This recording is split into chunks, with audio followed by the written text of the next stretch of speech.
નમસ્કાર, આઝાદ મીડિયા લાઈવમાં આપનું સ્વાગત છે। ભાજપના રાષ્ટ્રીય અધ્યક્ષ રાજનાથ સિંહની ખંભાતમાં ભવ્ય જનસભા યોજાઈ।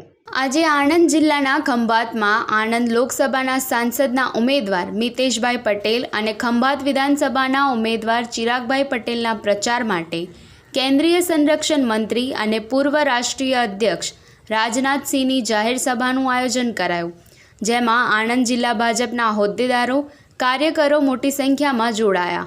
રાજનાથ સિંહે ગુજરાતીમાં કેમ છો મજામાં બોલીને પોતાના ભાષણની શરૂઆત કરી। आप लोगों ने फूलों की हार पहनाकर मेरा स्वागत किया है, आप लोगों ने तालियां बजाकर स्वागत किया है, लेकिन भारत की परंपरा है और शिष्टाचार का तकाजा भी है।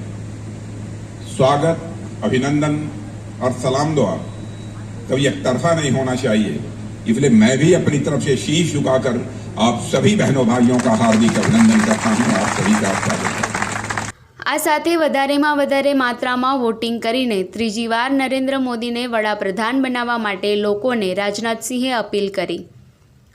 અમિત પારેખ, આઝાદ મીડિયા લાઈવ, આનંદ।